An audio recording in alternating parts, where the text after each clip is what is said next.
Hello Guardians, it is Ebontis here, and we are going to talk about the end of the season and the event that has come, the Vex Final Assault. Now many of you guys have probably seen around the internet that the event has come, hasn't been anything major. We have the portal here. At least we didn't blow up the tower, so there's some silver lining because we weren't entirely sure, but like, are we going to go through here into the Vex? Are they going to come into the portal? Or are we going to be fighting Vex here? That would have been cooler.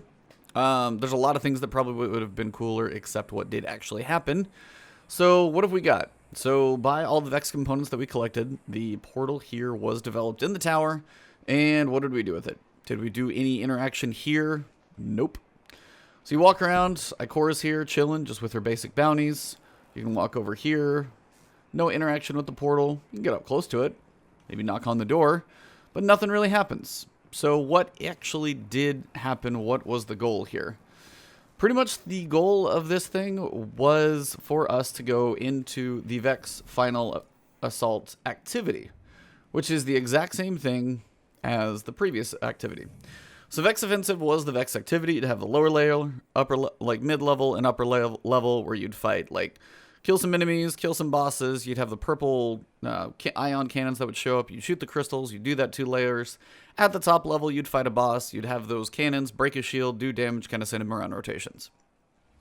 So I'm going to put in the background what actually happens when you go into the Vex Offensive Final Assault while I discuss. So what happens this time through? Not much change. Same things happen in the first 2 levels, pretty much identically. So you got your barrier champions, you got your overload champions, you're going to have some Vex out there, you're shooting them, kill enough enemies, and then at the top, the only difference is, there's a rally flag, still there. There is a transmat beacon, so at least they got a little bit of the lore correct. So when we are actually going to go to face the Undying Mind, we're not risking the Vex coming into the tower, because basically we transmat the portal in front of a Vex portal, and then the boss comes in through that, instead of just kind of appearing. That's about it. Now, the boss itself is no more difficult than the Minotaur. Seems to be a little less tanky by most people's description, as long as you have people that actually have their act together and have some decent supers. The people I paired up with seem to be a little low on heavy and void grenades and stuff like that, or everybody's just in there working on bounties and Undying, which is likely what everyone's doing. So at this point, we have this entire season. Hey, we go into the pyramid ship. We woke up whatever the veil potentially is. They talked to us for a second, freaked us out. Eris touched that thing too. We're not entirely sure what that's caused. The Vex were not happy that the veil has been woken. They came to invade the moon to figure out what's happening. We have to fight them off. And then the Vex Offensive is where we go into the Black Garden, trying to destroy the Vex incursion. And then we fight the Undying Mind in the end of this thing. We're going to fight it basically hundreds of times. Now, I'm doing this before this week at Bungie. Maybe they're going to put a community tracker out there like they did previously at the Mars event. That actually might be cool. I would actually kind of like to see if that is something they plan to do with this. But also, this event launched with absolutely 0 promotion, which is very weird, I've got to be honest. Normally, if it's like, hey, there's a dungeon, there's a 30-second trailer, something. Hey, there's this quest coming out. Cool, here's a new exotic we get to work for. Hey, it's the launch of the new season. The Vex are invading. We have the Season of the Undying trailer. And then at the end of this calendar that we've stared at is the Vex Offensive Final Assault, last 3 weeks of the season activity. Now, previously in Luke Smith Director's Cut, he had mentioned that he wanted to have more of a coherent story, a forward momentum to the narrative, and actually have things progress between the seasons. They have a lot of unconnected stories right now. So you have things along the lines of the Dreaming City, still stuck in its 3-week cycle. Marasab, who went off to go do something. Uldren, who got woken up by a ghost. You've got the Leviathan sitting by Nessus, waiting to swallow it or not, we don't know. All of that stuff is just kind of in, not so much total limbo. Gambit as well, and Gambit Prime and the Reckoning are stuff with the, People of the Nine.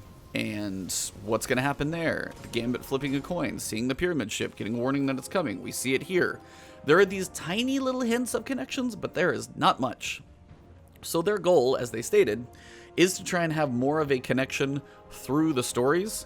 So when they described Season of the Undying, they basically stated the Vex Offensive is going to happen. this 6-person match-made activity, we're going to fight back the Vex, try and push them back in the Black Garden, destroy their ability to try and come into the moon or wherever they're doing their thing. That's going to be the activity of the season. It's going to wrap up with some type of culmination, which now we know is this, the Final Assault. And at the end of that culmination, whatever activity is there, so this Vex Offensive Final Assault is going to go away in less than 3 weeks, will no longer be on the map, no longer be an activity to do. Kind of a bummer on short-term activities, but it's gone. It doesn't even have powerful gear anymore, doesn't have a pinnacle option, nothing really changed here. The other speculation to this is that there's going to be some connection to Season of Dawn.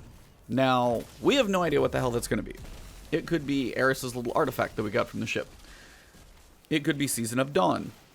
So a lot of people are thinking Dawn is tying to Mercury, which could be to Osiris, and him being like, you know, a Dawnblade Warlock.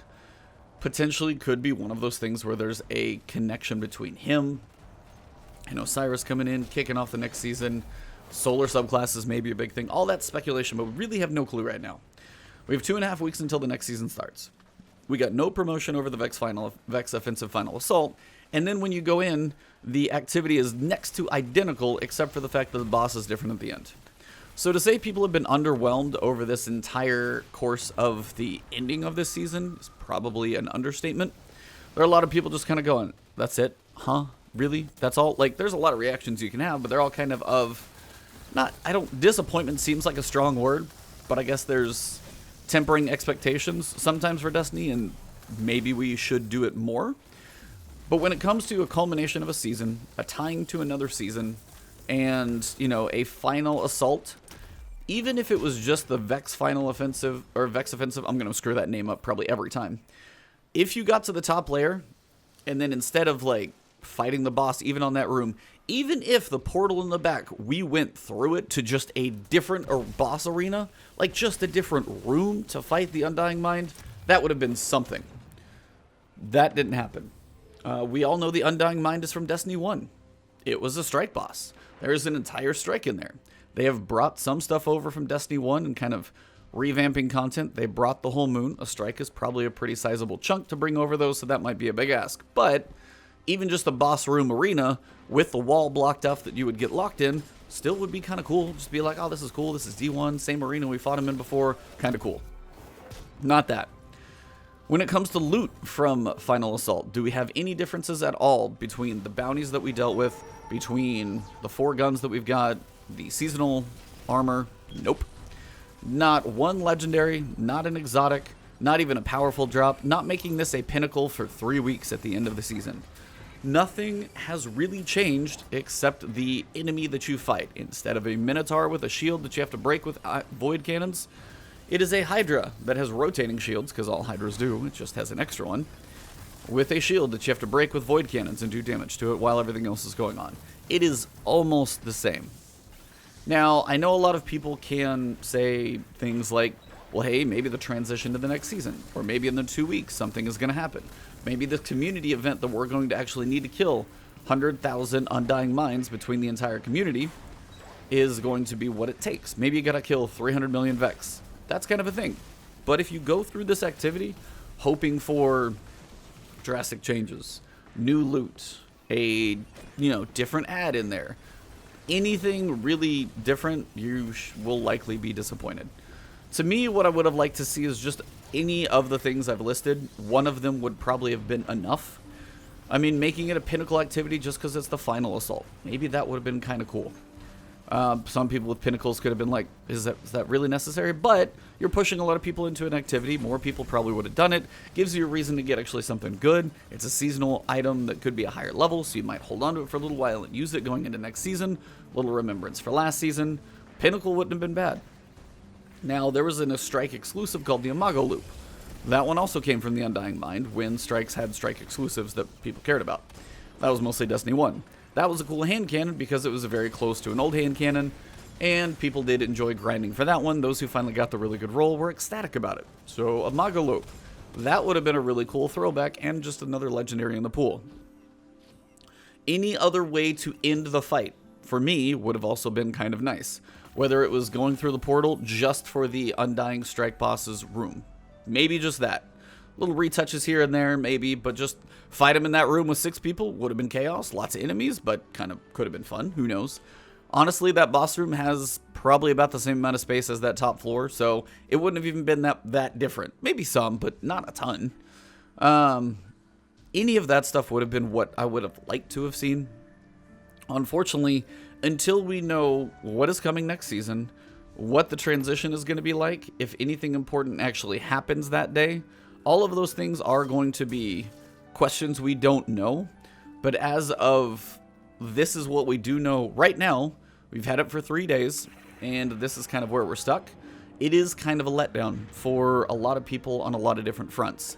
And I'm not saying like Vex Offensive wasn't a fun activity. It's cool, you were showered with loot, but you played it all season. There was only 4 guns in there.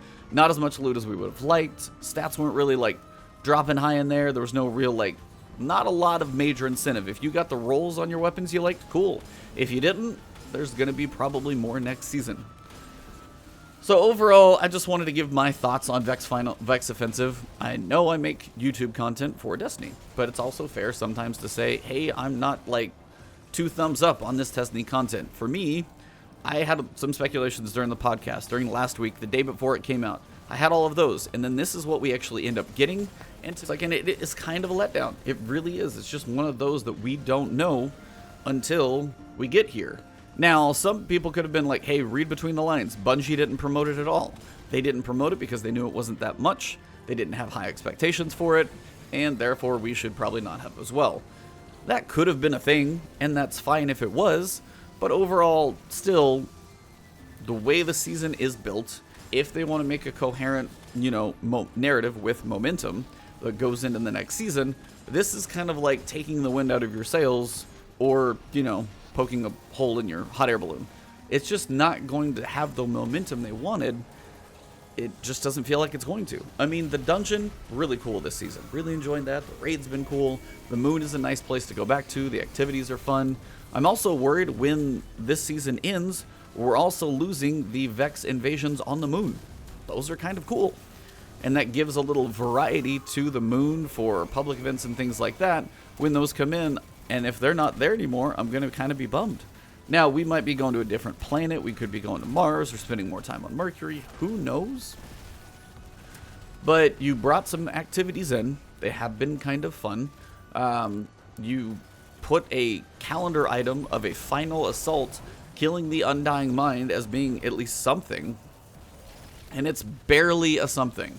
Literally, you changed one mob in the entire arena, and it's just the final boss. You fight him almost identically. He has slightly different mechanics just because he has a rotating shield. He is not a big techie Minotaur. And that's it. So when you sit there and you do this, this comes out, and this is really like, this is the first day I've played it. I've been playing Star Wars Jedi Fallen Order. It's a hell of a fun game. Sometimes you do just need to take a break, but I didn't jump in the first day because I was at work, and I didn't get to jump in the first hour or so, and I saw somebody streaming, and they're like, yeah, it's the same thing. So it was like, I knew I wasn't missing anything, and that's just sad. That's not what I want out of Destiny content on a capstone of a season. It needs to have more weight than that. Now, maybe in the next 2 weeks something will change. I'm not holding my breath that it will. At some point, there has to be some way where we kill the final Undying Mind everywhere. I don't know how we could possibly know that, but maybe Osiris does. Maybe he comes through the portal in the end, in the last minute of the season, saying, hey, I just got back from the final, timeline. I've checked them all. They're all out there. All 100,000 of the Undying Minds have been killed. I'm here. I'll see you guys on Mercury. Talk to you next season. And then, like, servers shut down, patch, get back up, and he's over there. I don't know if it could be anything cool like that. I say Osiris because shout out to my co-host on the Last Word podcast, Lord Cognito. He would love to see him. But unless something like that happens, this end of the season is going to be kind of a letdown. I mean, Festival of the Lost hung out for 3 weeks. Not the craziest activity. I mean, some were trying to go for record runs. Shout out to Glad and Chevy who got 18, which is just bonkers. Shout out to you guys. You're awesome. But all of this is kind of where people start wondering what comes with the next season. How big are these seasons going to be? Was Shadowkeep and Undying a pair? So Undying was viewed as smaller because the next season is going to more be a standalone a la carte thing, and it's got to stand on its own 2 feet a little bit stronger. It's not going to be paired with the Shadowkeep content where you're like, hey, I have a whole bunch of stuff to do between both of these things. we've done this stuff for 3 months now. Now you're going to take something away. How much are we going to get? That's another question we have a couple weeks to answer. So podcast will be in the morning. Tune in. Should be back to at least our morning time. We're working on transitioning to some evenings now for you guys on Friday, but it should be 8 a.m. Central Time. Cognito and I will be talking. Definitely get our opinions about this one. Obviously, I'll have mine, but you guys have heard some of these out there. But also maybe we get some information about in the TWAB about next season. We've also got other games in the Game Awards, and Destiny got nominated for a couple ones there, which is really cool. So, lots to talk about tomorrow. If you guys do enjoy the content, you guys can find me on Twitch, streaming this, maybe Star Wars, maybe who knows what, lots of things. On Twitter, always trying to keep up with everything and give you guys at least a little entertainment or news or something. And right here on YouTube, if you did enjoy the content, drop a like below, leave a comment if you want to say hello or have your opinions. I'd love to know those below. And if you haven't subbed to the channel yet, please do so. Definitely helps me out. It's a free way to do so. And hit that alert bell next to the subscribe button. Keeps my content coming to you. So have an awesome one. Hopefully you guys enjoy. Grind out any of the titles, anything else that you need, ritual weapons, and I will see all of you Undying next season in Season of Dawn.